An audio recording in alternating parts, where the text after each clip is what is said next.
السلام علیکم ورحمۃ اللہ وبرکاتہ۔ بسم اللہ الرحمن الرحیم۔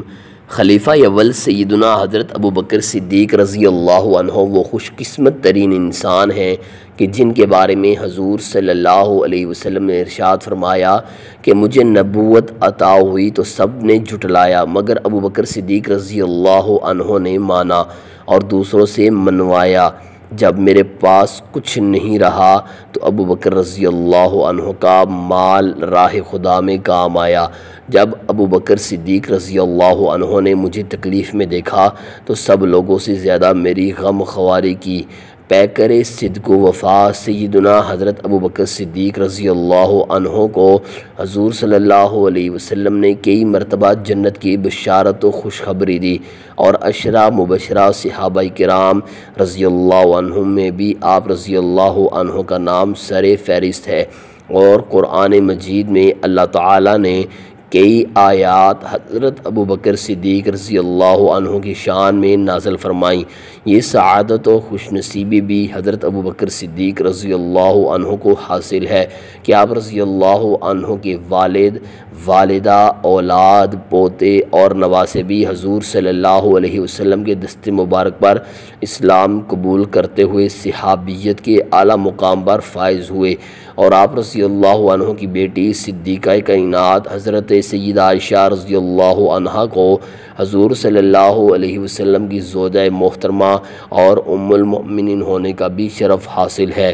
سیدنا ابو بکر رضی اللہ عنہ کو یہ تمغہ حاصل ہے کہ امام الانبیاء محمد الرسول اللہ صلی اللہ علیہ وسلم نے آپ رضی اللہ عنہ کو اپنا خلیل بنانے کی آرزو کی ہے۔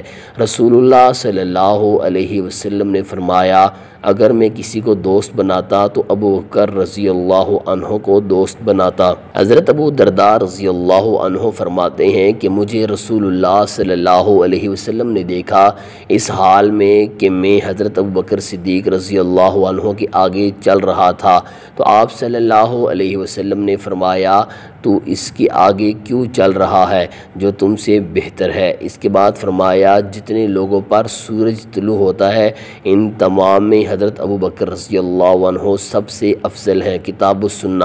حضرت انس بن مالک رضی اللہ عنہ سے روایت ہے کہ آپ صلی اللہ علیہ وسلم نے ایک مرتبہ اپنے ہاتھ کو اللہ کے دربار میں اٹھایا اور فرمایا، اے اللہ، ابو بکر کو قیامت کے دن میرے ساتھ درجہ عطا فرما۔ تو اللہ تعالیٰ کی طرف سے وحی کی گئی کہ ہم نے آپ کی دعا کو قبول کر لیا ہے۔ الشریعہ۔ اس ارشاد مبارک سے معلوم ہوتا ہے کہ حضرت ابو بکر رضی اللہ عنہ جنت میں آپ صلی اللہ علیہ وسلم کے رفیق ہوں گے، کیونکہ اس کی نہ صرف آپ صلی اللہ علیہ وسلم نے دعا مانگی ہے بلکہ اللہ تعالیٰ نے اس دعا کو قبول بھی کیا ہے۔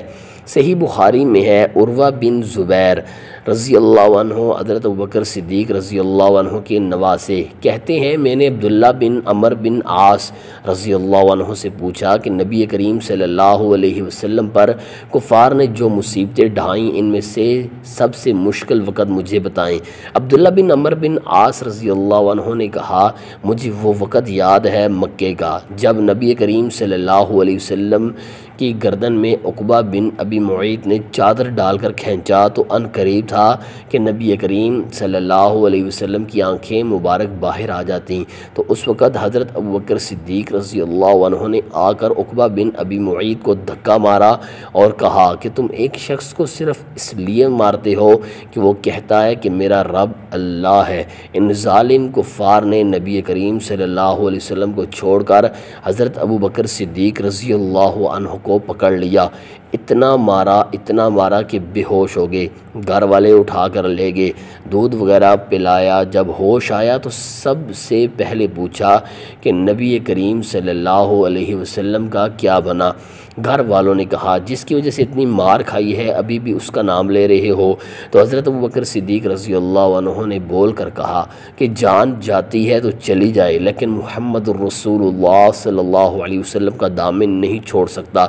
اس قدر حضور صلی اللہ علیہ وسلم سے پیار اور محبت ہے آپ رضی اللہ عنہ کو۔ صحیح بخاری میں ہی ہے کہ غزوہ احد کے میدان میں 700 صحابہ کرام میں سے صرف 12 صحابہ کرام رضوان اللہ علیہم اجمعین نبی کریم صلی اللہ علیہ وسلم کے ساتھ رہ گئے، جن میں حضرت ابوبکر صدیق رضی اللہ عنہ، حضرت عمر فاروق، حضرت علی کرم اللہ وجہہ رضی اللہ عنہم سر فہرست تھے، اور نبی کریم صلی اللہ علیہ وسلم کے سب سے زیادہ قریب حضرت ابوبکر صدیق رضی اللہ عنہ تھے۔ آپ صلی اللہ علیہ وسلم کے سامنے ڈھال بن کر کھڑے تھے، ہر موقع پر نبی کریم صلی اللہ علیہ وسلم کے ساتھ رہے۔ بخاری مسلم میں ہے، حضرت عبداللہ بن عمر بن عاص رضی اللہ عنہ کہتے ہیں، میں نے نبی کریم صلی اللہ علیہ وسلم سے پوچھا کہ لوگوں میں آپ کو سب سے زیادہ محبوب کون ہے؟ آپ صلی اللہ علیہ وسلم نے فرمایا حضرت عائشہ صدیقہ رضی اللہ عنہا۔ میں نے کہا یا رسول اللہ صلی اللہ علیہ وسلم مردوں میں محبوب کون ہے؟ فرمایا حضرت ابوبکر صدیق رضی اللہ عنہ۔ سبحان اللہ۔ بخاری شریف میں ہے، حضرت عبداللہ بن عمر رضی اللہ عنہما کہتے ہیں کہ نبی کریم صلی اللہ علیہ وسلم کے زمانے میں ہم کہا کرتے تھے نبی کریم صلی اللہ علیہ وسلم کے بعد سب سے افضل حضرت ابوبکر صدیق رضی اللہ عنہ، پھر عمر، پھر عثمان غنی رضی اللہ عنہم ہیں۔ اس کے بعد ہم صحابہ کرام رضوان اللہ علیہ مجمعین میں تفریق نہیں کیا کرتے تھے۔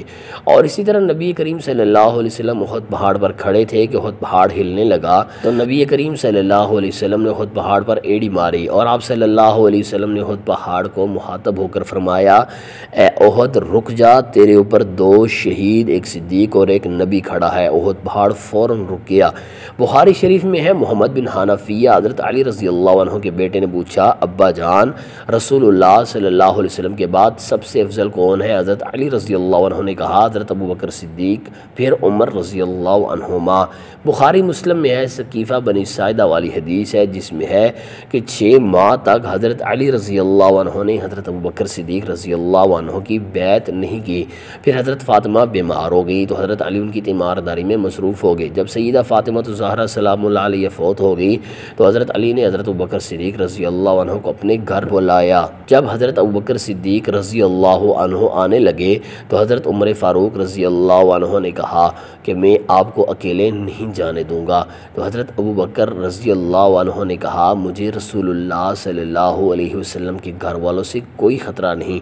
اور جب ابوبکر صدیق رضی اللہ عنہ حضرت علی رضی اللہ عنہ کے گھر پہنچے تو حضرت علی نے ابوبکر سے کہا اللہ نے آپ کو امر خلافت میں فضیلت دی ہے۔ خلیفہ کے چناؤ کے لیے نبی کریم صلی اللہ علیہ وسلم کے گھر والوں کو آپ رضی اللہ عنہ نے مشورے میں شامل نہیں کیا۔ تو حضرت ابوبکر صدیق رضی اللہ عنہ پھوٹ پھوٹ کر رونے لگے۔ تو حضرت علی رضی اللہ عنہ نے کہا بس اب میں آپ کی اعلانیہ بیعت کرتا ہوں، یہ ہے تقوی۔ اللہ اکبر۔ بخاری میں ہے، نماز ظہر کے بعد حضرت ابوبکر رضی اللہ عنہ ممبر پر چڑھے اور حضرت علی کے فضائل بیان کیے اور بیعت نہ کرنے کی وجہ بیان کی، اور پھر ممبر سے نیچے اتر آئے۔ پھر حضرت علی رضی اللہ عنہ ممبر پر چڑھے، حضرت ابوبکر صدیق رضی اللہ عنہ کے فضائل بیان کیے اور بیعت نہ کرنے کی وجہ بیان کی، اور ممبر سے نیچے اتر آئے۔ پھر سارے مسلمان حضرت علی رضی اللہ عنہ سے ملے اور خوش ہو گئے۔ معزز ناظرین کرام، نبی کریم صلی اللہ علیہ وسلم کی وفات کے بعد کچھ لوگوں نے زکوٰۃ دینے سے انکار کر دیا، تو حضرت ابوبکر صدیق رضی اللہ عنہ نے ان لوگوں کے خلاف جہاد کیا۔ ویڈیو اچھی لگی ہو تو پلیز لائک ضرور کیجئے اور کومنٹس میں اپنی رائے ضرور دیجئے اور چینل کو سبسکرائب کیجئے۔